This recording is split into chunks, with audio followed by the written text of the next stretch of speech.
Hi folks, greetings to all of you, and extremely happy to connect with you after a fairly long time. If you are someone who is probably very excited about topics on lives and careers, I think you should subscribe to this channel. The last weekend hasn't been very great for the employment scenario in the country, particularly for those who are working in IT firms and who are seeking employment at large at various levels in the hierarchy, particularly I think in the entire spectrum of the hierarchy, ranging from entry level to the very senior levels in the management.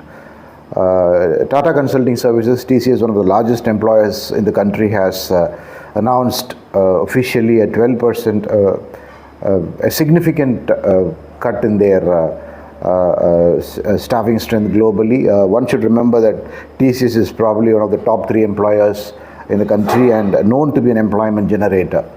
And I quoted a wrong figure earlier, but roughly about 12,000 employees globally will be let go in the next 1 year is what has been officially announced. The media has confirmed this. Of course, there are conflicting reports whether this is predominantly going to be at the mid-level or senior level of Tata Consulting Services. And in typical IT services sectors, what is mid-level is typical AVP and above. So essentially, this could mean that it is a fairly large number for any organization, even if it is a huge organization. I think TCS today, in terms of numbers, has got about 1.5 lakh employees approximately, and letting go about 12,000 in that is, I think, no, it is fairly big in terms of being a bad news. Number of reasons are attributed to why TCS is doing that. In fact, there are also reports that Tata Consulting Services has been undergoing a churn almost for the past 7-8 months. Insiders who know TCS will have been very clearly articulating that this has been happening in TCS for quite a while. Layoffs have been on the order of the day in TCS and many IT services organizations, including Infosys, Wipro, and very similar organizations. As far as TCS is concerned, I think the whole issue is, I think the news had it had crossed a point where I think the news could be contained from being published in the media. That is the reason I think the management of TCS had no other option but to probably acknowledge it officially that yes, in the next 1 year's time, we will be letting go about roughly 12,000 employees across different levels. Again, as I said, there's a very conflicting reports. There are some people who say that this is going to be restricted to middle and senior levels, but there are also a lot of people who say that any of these IT services organizations anyway are regularly letting go employees who aren't satisfactorily scaling up, satisfactorily willing to be upskilled where there is shortage of skills, even in the case of soft skills and things like that. If you keep that in mind, I think this could be across the entire spectrum of the organization, ranging from 0 to 5 years to almost 15 years above, and ranging from graduate trainees to people who are vice presidents and presidents of SBUs in the organization. But the moot point we're discussing is not that. The moot point we are discussing is that is it an alarming scenario as far as the employment sector and the employment landscape in the country is concerned? Are we heading to a very bad patch in terms of what is in store for job seekers? When I say job seekers, at all levels. There are again very mixed reports as to whether this has been this is happening because of the impact of artificial intelligence or otherwise. TCS in fact has gone on record to say that this is not necessarily because of the impact of artificial intelligence. They have mentioned that challenges in terms of opportunities with client projects, challenges in terms of employees not being able to scale up, not being able to learn and unlearn, a number of factors which could include artificial intelligence and its impact in the stated reasons for these layoffs. We always have seen that irrespective of the trajectory of time we are in, layoffs are almost out of the order of the day today. They've been so for the past 4-5 years, and they will be more so in the near future, maybe in the next 5 to 10 years. There are even people who are thought leaders in the employment landscape who feel that this could be the order of the day, and a bloodbath in the IT sector in India is going to be inevitable because of the business models in which they are operating. If you put it very crudely, essentially, Indian IT sector has always been leaders, not in terms of the products or services, but in terms of labor arbitrage and providing this labor arbitrage advantage to their clients globally. So what exactly we should do, what exactly do job seekers at different levels should be doing to probably not stare at a very dire situation on the personal and career front. As I keep saying, a pink slip is very inevitable irrespective of what level you are, which sector you are. Although we've spoken a lot about the technology sector or IT services sector in the country till now, the fact remains that this is going to be the case even in the non-tech sectors, be it manufacturing, be it aviation, be it logistics. I think every single other sector is going to see how well they could leverage the advantages of artificial intelligence and machine learning and save significant amount of costs, because end of the day the companies are here working for top line and bottom line, and an excellent bottom line would require that they probably see how much of cost they can save using the leveraging the advantage of artificial intelligence and things like that. So with that in mind, we should understand that I think the next few years time, maybe at max in the next decade, a lot of our jobs are going to be redundant, and that is why I said it is very important to be extremely alert and extremely aware of what exactly your capabilities are, what are your irreplaceable skills, and what are your replaceable skills. Replaceable skills are those which are very risky.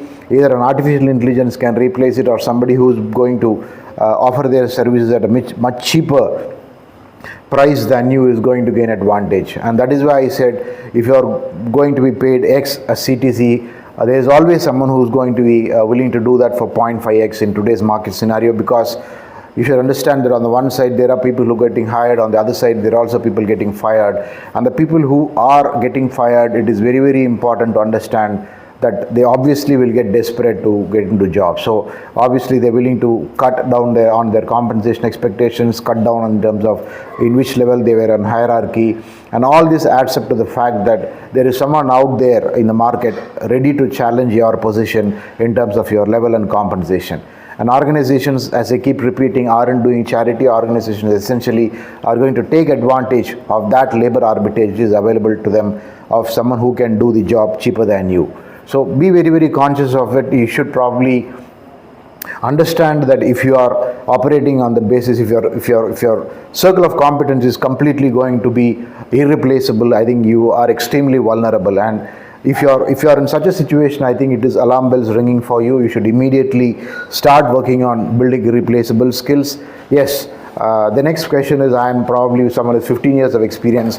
I'm already a leader in my functional area, and if I'm going to get redundant, how do I survive? I think there is no choice. You need to probably pick up new skills, or see probably what unused skills are there. And I keep saying this, if you have a circle of competence and there are probably 40% skills which are not being used from your circle of competence, only 60% skills are being used.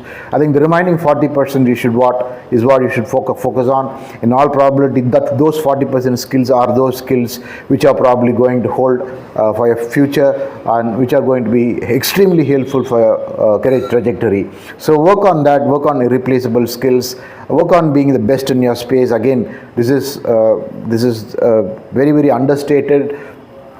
Across sectors, across fields, across even academia and organizations, I think only the top 5 or 10% are going to be the future. The rest of all people will just keep rolling on, and those are the people, 80-90% people who are going to be vulnerable targets in all these I think huge changes, significant changes in the market employment landscape. So you have to build your core competency, you have to enlarge your circle of competency, see what skills are not being used in your circle of competence, put them to use, see what are your marketable skills, understand what are the market price which is available for buying those skills. And you should remember that if there's not someone who's going to buy those skills, obviously you're going to be the loser. So cultivate newer skills, cultivate newer knowledge, cultivate I think there's a lot of free courseware available in the internet. YouTube itself is a huge source of free courseware. That besides, you have a number of learning platforms where you can pick up new skills, you can work on your passions, and you can probably sustain yourselves and see how well you can craft your career trajectory for the rest of your life. If you're someone who's going to be willing to be employed, or whose only reliance is going to be employment for the rest of your career, so it clearly means that if you're someone in middle management, you've got about roughly a decade and a half or 2 decades of career ahead of you. So if you're not going to focus on that 15, 20 years ahead or 10 years ahead, and you're just going to stay stuck in the present and just be happy with whatever is there, I think that is an invitation for disaster from a career perspective. So bear this in mind. It is TCS today, it could be XYZ today, it could be any other company in the non-tech sector today. Artificial intelligence and the impact of technology is here to stay, and every single organization, right from SMEs to the largest conglomerates in the world, will necessarily make use of AI, because end of the day, organizations are here to add value to their shareholders, and adding value to their shareholders clearly means that market capitalization has to increase, their top line and bottom line has to increase, and the only way for them to increase the bottom line is to be extremely cautious and careful in terms of the manpower costs. Slashing manpower costs, slashing hiring cost, and that entire scheme of things are going to be a priority for all organizations in the next decade and a half. And in that sense, yes, it is going to be a bloodbath, and if you're not going to be mentally prepared to face this bloodbath, and when I say face the bloodbath, I'm not saying you should resign to your fate and accept the fate and just retire for the rest of your life. It is all about reinventing yourself in whichever stage of a career you're in. And if you can reinvent yourselves in whatever way I've mentioned in the course of this small podcast, it is going to really be of great help for your career, not just for your career, but for your entire family and the quality of your life. I've always spoken about how you should be always be willing to embrace a pink slip, embrace a job loss, and what is the kind of mindset you should have to face a job loss. I call it beating the pink slip. I think if you go around looking at other podcasts in this channel, somewhere you'll find an excellent podcast on how you should beat the pink slip. I've always, in that I always also linked an ebook which contains a wealth of information about how to beat the pink slip. You can download it for free. Thanks for your time. I just wanted to highlight the relevance of what has happened in TCS to your own career and to our own careers in the near future. Embrace change, embrace learning, embrace unlearning, embrace upskilling, embrace increasing your sphere of competence, and see how much you can add value to yourself in terms of putting to use the competencies which have not been sold or marketed in the marketplace. Increase your marketable skills. Do a reality check constantly on what are the marketable skills and what is the market value available for that. I think these are this is not a very, very exhaustive podcast, but these are some of the ways you can probably fight these kind of radical changes and probably, I think, earth-shaking changes, tectonic shift in the employment marketplace, not just in India, but anywhere in the world. I wish you all the best for your career, and if you thought this is useful, I think I'd request you to share it with your friends and probably send it across through whatever groups you are using in your mobile phone. Thank you. It's a pleasure talking to you after a long time. I'll see you soon with another interesting topic. It was wonderful talking to you. I again wish you the very best for your life and career. Thank you.